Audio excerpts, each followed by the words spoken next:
ඔයාගේ iPhone එකත් 100% charge වෙලා ඉවර වුණාට පස්සේ iPhone personal assistant Siri ගෙන් ඔයාගේ iPhone එක charge වෙලා ඉවරයි කියලා announcement එකක් එන විදිහට shortcut එකක් හදාගන්නේ කොහොමද කියලා මේ වීඩියෝ එකෙන් අපි කතා කරමු. හරි ඔයා ඉස්සෙල්ලා මේ වගේ shortcut app එක open කරගන්න. ඊට පස්සේ ඔයාලට පහලින් බලා ගන්න පුළුවන් මේ වගේ automation කියලා tab එකක් තියෙනවා. ඉතින් අන්න ඒක tap කරන්න. හරි ඊට පස්සේ ඔයාලට බලා ගන්න පුළුවන් මේ වගේ new automation කියලා තියෙනවා. ඉතින් අන්න ඒක tap කරන්න. ඊට පස්සේ ඔයාලට මේ වගේ බලා ගන්න පුළුවන්. ඉතින් මෙතනින් පහට ආවොත් එම ඔයාලට බලා ගන්න පුළුවන් battery level කියලා තියෙනවා. ඉතින් අන්න ඒ battery level කියන එක select කරන්න.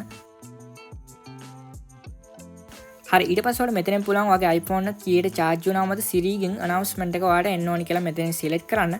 ඉතින් ඔයාලට පුළුවන් කැමතිනම් මෙතනින් 100% කියන එක select කරගන්න. ඉතින් මම නම් select කරන්නේ මෙතනින් 90% කියන එක. ඉතින් ඊට පස්සේ ඔයාලට පහලින් බලා ගන්න පුළුවන් මේ වගේ run after confirmation කියලා තියෙනවා. ඒ වගේම run immediately කියලා තියෙනවත් බලා ගන්න පුළුවන්. ඉතින් ඔයා මේකෙන් run immediately කියන එකට tick එක දා ගන්න ඕන. හරි ඊට පස්සේ ඔයාලට මේ වගේ උඩින් බලා ගන්න පුළුවන් next කියලා තියෙනවා. ඉතින් අන්න එක tap කරන්න.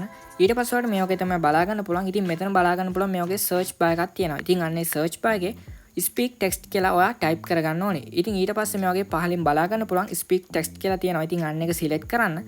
ඔන්න ඊට පස්සේ මේ වගේ ඔයාලට text field එකක් බලා ගන්න පුළුවන්. ඉතින් මෙතනට ඔයාගේ announcement එකට එන්න ඕනේ text එක මෙතනින් ඔයාලට දෙන්න පුළුවන්. ඉතින් මම මේ වගේ මෙතන type කරගන්නවා your iPhone is fully charged කියලා.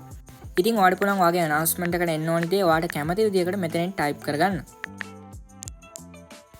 හරි ඊට පස්සේ ඔයාලට මේ වගේ පහලින් බලා ගන්න පුළුවන් මේ වගේ icon එකක්. ඉතින් අන්න එක tap කරලා ඔයාලට පුළුවන් ඔයාගේ announcement එක මේ වගේ check කරලා බලන්න. Your iPhone is fully charged. ඒ වගේම තමයි ඔයාගේ announcement එකේ voice එක වෙනස් කරගන්න ඕන නම් ඔයාලට මේ වගේ මෙතන බලා ගන්න පුළුවන් ඊතලයක icon එකක් තියෙනවා. ඉතින් අන්න එක tap කරන්න. ඊට පස්සේ මේ පහලින් බලා ගන්න පුළුවන් voice කියලා තියෙනවා. ඉතින් අන්න එක tap කරන්න. ඊට පස්සේ පුළුවන් ඔයාලට කැමති විදිහකට මේ වගේ ඔයාලට කැමති voice එකක් මෙතනින් select කරගන්න.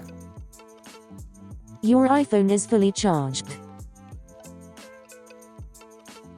හරි ඊට පස්සේ ඔයා මෙතනින් කැමති voice එකක් select කරාට පස්සේ මේ වගේ උඩින් බලා ගන්න පුළුවන් done කියලා තියෙනවා. ඉතින් අන්න ඒ done කියනකොට මේ වගේ tap කරන්න ඕන. හරි ඉතින් මේ වගේ තමයි shortcut එක හදාගන්නේ. අපි බලමු iPhone එක charge වෙලා ඉවර වුණාට පස්සේ කොහොමද මේ iPhone shortcut එක වැඩ කරන්නේ කියලා.